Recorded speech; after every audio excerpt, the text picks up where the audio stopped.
arguably one of the most important words in the English language is the word selfless. This word happens to also be very accurate in the way the word is formed. Selfless. That means to be less about self. This single word and our pursuit of it in action in our lives can have the most profound impact on our life, more than anything else I know.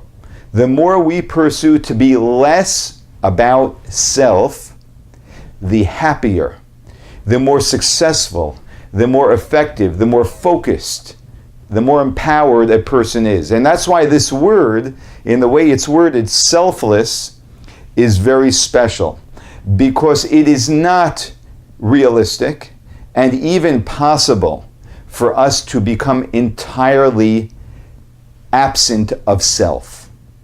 And this is explained deeply in Hasidic philosophy, but that's not possible for the average person. However, it is possible to become less about self. In fact, through life, we should continuously seeing ourselves moving in a direction where our lives are less and less about self. And that's why the word selfless is so beautiful, because it says, be less about self.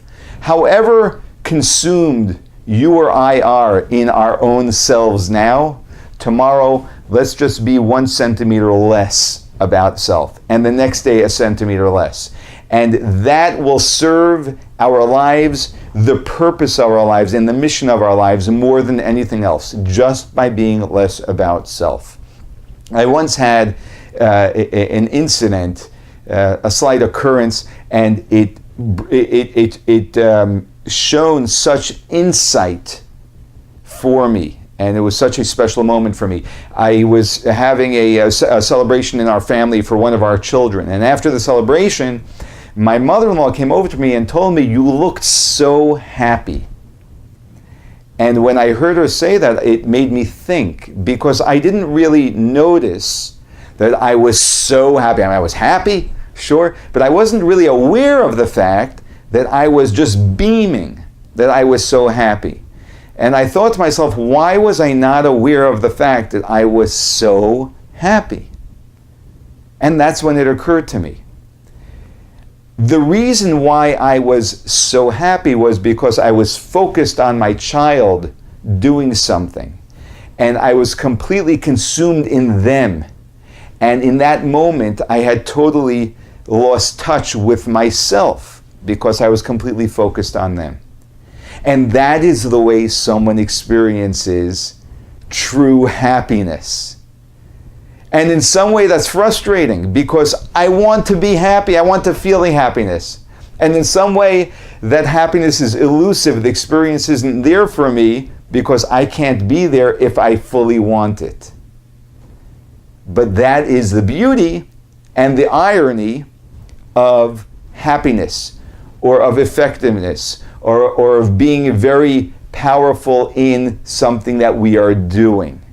That is the beauty of selflessness. And that's why when we are truly going through a profound experience, during that experience, we are not there. In fact, the less we are there, the more profound the experience can be. And this concept is taught to us in just 3 words in the Torah.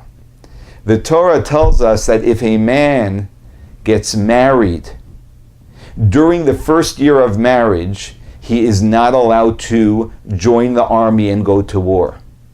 So when the Jewish people had an army, this person would have to wait until his first anniversary before he would be able to join the army. Why? The Torah tells us because he has another obligation, which is a far more important obligation during this year. And that obligation, the Torah says, is v'simach es ishto. He has a commandment to make his wife happy. That's what the Torah says. And there is a translation to the Torah into Aramaic, which was translated by a man by the name of Onkelos, who was actually the nephew of the Roman Caesar, who converted to Judaism and wrote a translation of the Torah in Aramaic, which is a very precise translation, and so we refer to it when we want to understand the nuances of the meanings of words in the Torah. And he specifically says that this means that you should make your wife happy. This does not mean you should rejoice with your wife. It means to make your wife happy. And the commentary Rashi points out that if one translates these words as be happy with your wife, they are making a mistake. That's not what it means. This teaches us a profound message. And that is that the way we bring happiness to another person is when we are consumed with them being happy. The moment I start bringing myself into the happiness, I am distracting because it is no longer purely selfless. The irony is, as I'm sure you've experienced in your life and I have experienced in mine, when we bring true, dedicated, pure happiness to another, it brings us so much happiness. But the focus needs to be on them, not on us. And this is one of the great ironies that we find in human experience. You see, the body, our physical self, directs us in one direction to achieve certain things. And our soul, our spirit, takes us in a different direction to achieve things. Someone wants happiness. Classically, what our body would tell us to do is indulge. Do things that will make you happy, and that's how you will be happy. And the spirit tells us the exact opposite. Because what's so ironic is that sometimes things are exactly the opposite of the way they seem to be. And therefore we need to be open to realizing that I may be sure that this is the way to achieve happiness. But I need to be open to what spirituality tells us.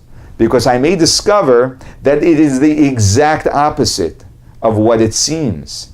And when I'm open to that and I try it, I suddenly discover what it is that I'm pursuing.